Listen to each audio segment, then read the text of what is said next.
तर राधाकृष्ण विखेंसह शंभूराज देसाई, सामंत, प्रसाद लाड जरांगेंना भेटणारे 29 ऑगस्टच्या आंदोलनाच्या पार्श्वभूमीवर जरांगेंसोबत चर्चा केली जाणार आहे। उपोषण होऊ नये म्हणून जरांगेंसोबतच्या चर्चेसाठी पुन्हा शंभूराज देसाई यांच्यावरती जबाबदारी आहे। शंभूराज देसाई आणि मनोज जरांगे यांचे संबंध हे चांगले आहेत।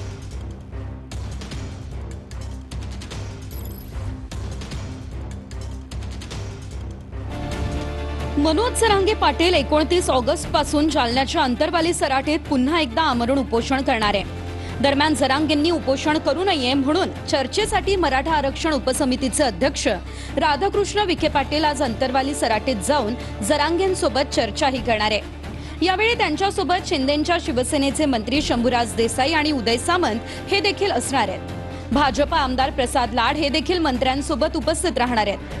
काही दिवसांपूर्वी शिंदेंच्या शिवसेनेचे नेते अब्दुल सत्तार यांनी जरांगेंची भेट घेतली होती। यावेळी आपण टोकाचं आंदोलन करणार असल्याचं मनोज जरांगेंनी स्पष्ट केलेलं। त्यामुळे सरकार जरांगेंसोबत चर्चा करून उपोषण न करण्याची विनंती करणार आहे। मी टोकाचं करणार आहे आंदोलन करा पण टोकाचं करू नका। 29 ऑगस्ट पासून सुरू होणाऱ्या उपोषणासंदर्भात जरांगेंनी 3 मागण्या केल्या आहेत। 58 लाख मराठ्यांच्या कुणबी नोंदींवरून ओबीसी जात प्रमाणपत्र द्या। मराठ्यांच्या सर्व जात प्रमाणपत्रावरून जात वैधता प्रमाणपत्र द्या। रद्द केलेल्या 4 लोकप्रतिनिधींचं जात प्रमाणपत्र वैध घोषित करा।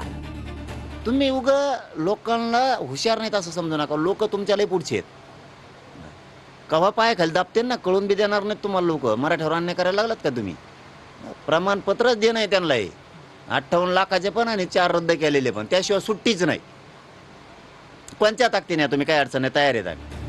मराठा समाजाच्या विरोधात शिंदेंचे सामाजिक न्याय मंत्री संजय शिरसाट बैठका घेत असल्याचा आरोप जरांगेंचा आहे आणि एकनाथ शिंदेंच्या सांगण्यावरून मराठ्यांविरोधात आंदोलन उभं केलं जात असल्याची टीकाही जरांगेंनी केली आहे।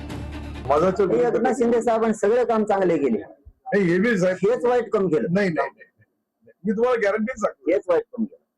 मी तुम्हाला गॅरंटीने यासाठी चांगलं काम केलं त्यांनी। खरं सांगतो, आम्ही वारंवार मीडियातून म्हणलो, पण हे शेवटचं काय म्हणतात ना, नाही त्यांचा काही रोल नाही करायला नको। सरकारला इशारा दिलेला आहे। इशारा दिल्यानंतर अनेक लोकांनी त्याच्या काल अब्दुल सत्तार सुद्धा जाऊन भेटले।